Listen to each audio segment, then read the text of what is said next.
नमस्कार साथियों। आज के मेरे अध्यापन का विषय प्लेटो की शिक्षा योजना। प्लेटो पृथ्वी पर जिस आदर्श राज्य की स्थापना करना चाहता था वो केवल एक दार्शनिक राजा के नियंत्रण के माध्यम से ही संभव था। उन्होंने अपनी प्रसिद्ध किताब रिपब्लिक में एक शिक्षा योजना का प्रतिपादन किया जिसके माध्यम से वे ऐसे वर्गों का निर्माण कर सके जिससे राज्य में न्याय की स्थापना हो सके और राज्य व्यक्ति के नियंत्रण में रहकर कार्य कर सके। प्लेटो ने शिक्षा के द्वारा एक अच्छे व्यक्ति या सद्गुणी व्यक्ति के निर्माण का आधार रखा और उसके अनुसार एक अच्छा व्यक्ति और एक अच्छा राज्य परस्पर पूरक है। और उसका प्रसिद्ध कथन है कि राज्य का निर्माण ओक के वृक्ष से नहीं होता है बल्कि व्यक्तियों के चरित्र से होता है। शिक्षा का मूल उद्देश्य एक सद्गुणी व्यक्ति का निर्माण करना है। प्लेटो के अनुसार एक अच्छे व्यक्ति व अच्छे चिकित्सक में अंतर होता है। शिक्षा के द्वारा व्यक्ति का समाज में कर्तव्य निर्धारित किया जाता है और उसके अनुसार समाज में 3 वर्गों उत्पादक वर्ग, सैनिक वर्ग और शासक वर्ग से मिलकर होता है। उसके अनुसार प्रत्येक व्यक्ति का कार्य निर्धारित होता है। वासना प्रधान यानी सुधा प्रधान व्यक्ति उत्पादक वर्ग का उत्पादन का कार्य करेंगे, राज्य की सेवा करेंगे। जिन व्यक्तियों में साहस का गुण का प्राधान्य है वो राज्य की रक्षा करेंगे और जिन व्यक्तियों में विवेक तत्व का प्राधान्य है वो राज्य का शासन संचालन करेंगे। समाज के इन 3 वर्गों का निर्धारण शिक्षा प्रणाली के द्वारा ही संभव है। प्लेटो ने शिक्षा योजना को 2 भागों में विभक्त किया, प्राथमिक शिक्षा और उच्च शिक्षा। प्राथमिक शिक्षा का से प्राप्त ज्ञान प्राप्त करने वाला व्यक्ति उत्पादन का कार्य करेगा। द्वितीय चरण की शिक्षा प्राप्त करने वाला व्यक्ति राज्य की रक्षा यानी कि सेना का कार्य करेगा और तीनों चरणों को सफलतापूर्वक उत्तीर्ण करने वाले व्यक्ति जिसमें विवेक तत्व का प्राधान्य होगा वो राज्य के शासन और राज्य का कार्य करेगा यानी दार्शनिक वर्ग कहलाएगा। प्लेटो के रिपब्लिक में शिक्षा का महत्व स्पष्ट रूप में प्रकट होता है और उसने विधि या कानून का उल्लेख नहीं किया तथा उसमें दंड का भी उल्लेख नहीं पाया जाता। दंड के स्थान पर साम्यवादी विचारों का प्रयोग किया गया। प्लेटो का यही विचार उसे आधुनिक राजनीतिक चिंतकों से भिन्न बनाता है क्योंकि आधुनिक राजनीतिक चिंतकों के अनुसार राज्य का मूल आधार विधि व्यवस्था मानी जाती है और दंड के अनुसार व्यक्ति के व्यवहारों का निर्णय किया जाता है। प्लेटो की शिक्षा योजना के चरण। प्लेटो के चिंतन का मूल आधार वारकर के अनुसार एक अच्छा व्यक्ति कैसा होना चाहिए, एक अच्छा राज्य कैसा होना चाहिए और एक अच्छे व्यक्ति व राज्य में कैसा संबंध होना चाहिए। इस संदर्भ में प्लेटो ने शिक्षा का महत्व प्रतिपादित किया और उसने शिक्षा प्रणाली का भी विस्तार से उल्लेख किया। उसने शिक्षा सिद्धांत का निर्माण एथेंस और स्पार्टो में प्रचलित शिक्षा प्रणालियों के गुणों को स्वीकार करके किया। स्पार्टो में सैन्य प्रधान शिक्षा प्रणाली और एथेंस में व्यक्ति के निर्माण की शिक्षा दी जाती थी। एथेंस की शिक्षा प्रणाली में साहित्य, व्यायाम, संगीत पर बल दिया गया जिससे व्यक्ति को शारीरिक और मानसिक दोनों रूपों से तैयार किया जाता था। साहित्य के अध्ययन को विद्यार्थियों का विधि व नीतिशास्त्र की शिक्षा प्राप्त होती थी। एथेंस में व्यक्ति 20 वर्षों तक शिक्षा प्राप्त करता था और प्लेटो के अनुसार एथेंस की शिक्षा प्रणाली में व्यक्तियों के मानसिक विकास पर अत्यधिक बल दिया जाता था, किंतु एथेंस में पूर्णतः राज्य नियंत्रण में शिक्षा दी जाती थी। शिक्षा राज्य के द्वारा प्रदान की जाती थी। प्लेटो के अनुसार एथेंस पर आसन अज्ञानी व अयोग्य व्यक्तियों का शासन था। उसने एथेंस की शिक्षा प्रणाली को देखते हुए अपनी प्रणाली पर इस बिंदु पर बल दिया। शिक्षा राज्य द्वारा या राज्य के नियंत्रण में होनी चाहिए। शिक्षा का मूल उद्देश्य सद्गुणी व्यक्ति का निर्माण होना चाहिए और शिक्षा के द्वारा दार्शनिक राजाओं का निर्माण किया जाना चाहिए। प्लेटो के विचार पर स्पार्टो की शिक्षा पद्धति का भी बहुत प्रभाव पड़ा। यहाँ शिक्षा राज्य के द्वारा दी जाती थी। 7 वर्ष की आयु प्राप्त करते ही बच्चे को राज्य के अधीन ले लिया जाता था और राज्य के नियंत्रण में ही पालन पोषण और शिक्षा दी जाती थी। शिक्षा का मूल उद्देश्य युवक व युवतियों को कठोर शारीरिक प्रशिक्षण प्रदान करना था ताकि वो राज्य की रक्षा कर सके। प्लेटो के अनुसार स्पार्टो की शिक्षा प्रणाली में अनेक विसंगतियाँ थी। जो शिक्षा का पाठ्यक्रम संकुचित एवं एकाकी या शारीरिक और सैन्य शिक्षा पर ही बल दिया गया। जबकि साहित्यिक शिक्षा व मानसिक व बौद्धिक प्रशिक्षण को पूर्णतः अवहेलना की गई। इससे व्यक्ति शारीरिक दृष्टि से तो स्ट्रांग हो गया, लेकिन मानसिक दृष्टि से उसका इतना विकास नहीं हो पाया। और शिक्षा का मूल उद्देश्य मानसिक रूप से व्यक्ति को तैयार करना है। प्लेटो ने मनोवैज्ञानिक रूप में शिक्षा के 3 चरणों का निर्माण किया। युवावस्था में आत्मा कल्पना में भावना प्रधान होती है, इसलिए शिक्षा के प्राथमिक चरण में प्लेटो ने व्यायाम व संगीत को अत्यधिक महत्व दिया। उसके अनुसार व्यायाम के द्वारा शरीर स्वस्थ होगा व संगीत के द्वारा आत्मिक गुणों का विकास होगा। अतः प्लेटो की शिक्षा प्रणाली में शारीरिक व मानसिक दोनों पक्षों पर बल दिया गया।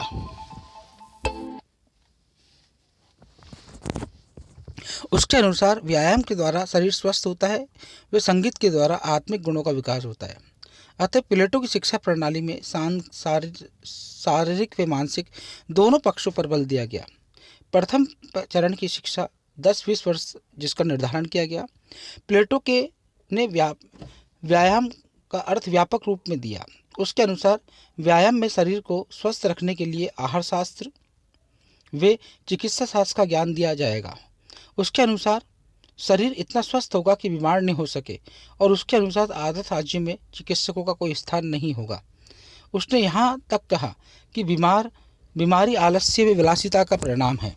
उसके अनुसार शिक्षा का उद्देश्य नैतिक दृष्टि से चरित्र का निर्माण करना भी है, जिसका अभिप्राय है कि व्यक्ति में सहिष्णुता, साहस, वीरता का मानसिक गुण उत्पन्न करना। उसने संगीत की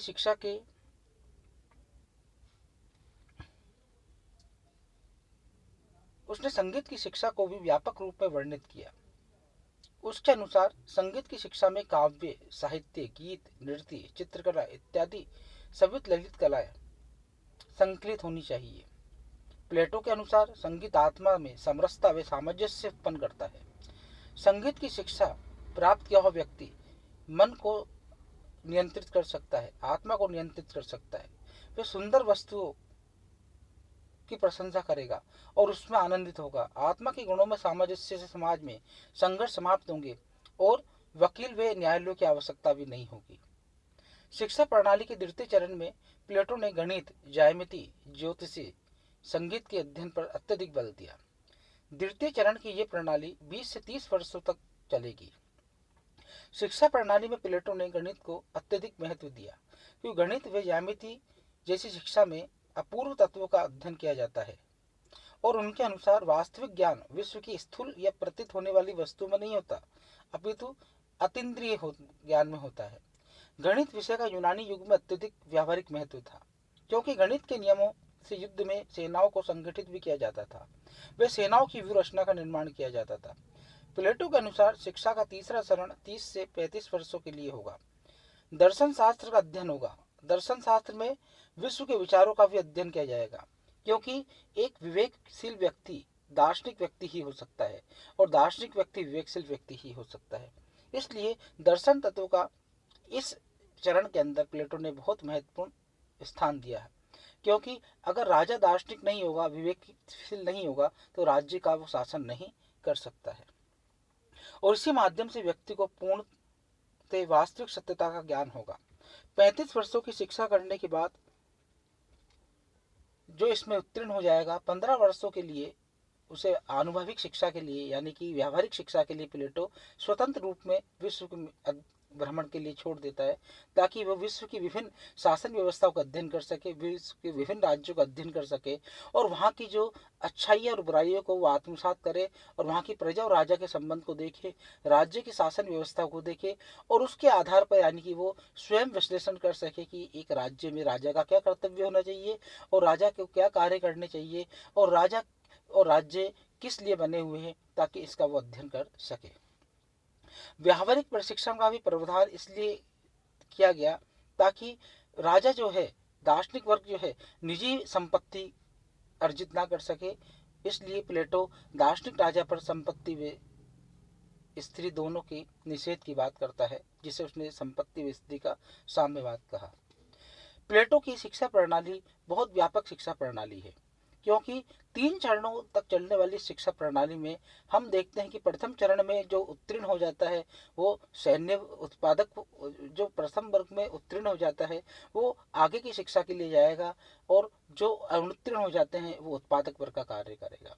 द्वितीय चरण की शिक्षा पूर्ण करने के बाद जो उत्तीर्ण हो जाते हैं वो उच्च शिक्षा के लिए जाएगा, और बाकी जो अनुत्तीर्ण हो गए वो विवेक प्रधान, वो साहस प्रधान व्यक्ति होंगे और वो राज्य की रक्षा यानी सैन्य वर्ग का कार्य करेगा।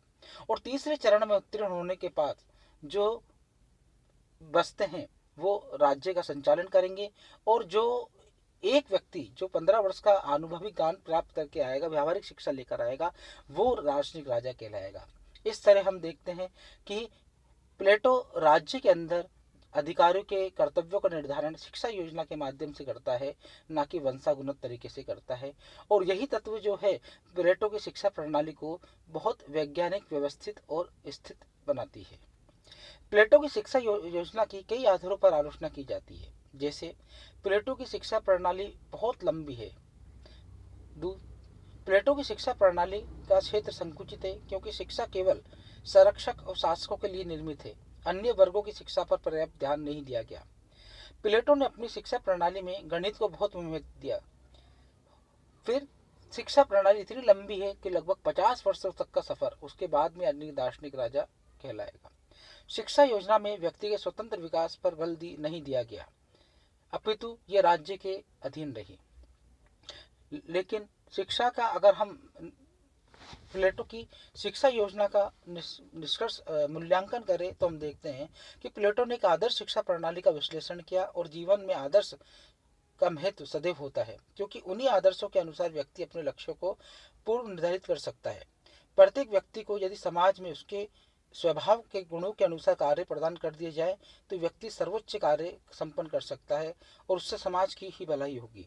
प्लेटो के बाद अनेक विद्वानों ने इस मत को प्रतिपादित किया कि समाज में व्यक्ति में दीर्घकालिक सुधार शिक्षा के द्वारा ही संभव है। यूनेस्को का, संयुक्त राष्ट्र संघ की एक संस्था है यूनेस्को, उसका एक मूल वाक्य है, युद्ध मन में ही पैदा होता है, इसलिए युद्ध का निराकरण मन के द्वारा ही किया जा सकता है। सभी नागरिकों को राज्य के द्वारा निःशुल्क शिक्षा प्रदान करना आज सभी राज्यों का मूल उद्देश्य है। इस प्रकार हम देख सकते हैं कि प्लेटो की शिक्षा योजना बहुत महत्वपूर्ण शिक्षा योजना है, और इसके महत्व को नकारा नहीं जा सकता, क्योंकि प्रथम विचारक हैं जिन्होंने एक व्यवस्थित शिक्षा योजना प्रस्तुत की, और उन्होंने शिक्षा के महत्व को संपूर्ण विश्व के सामने प्रकट किया। धन्यवाद।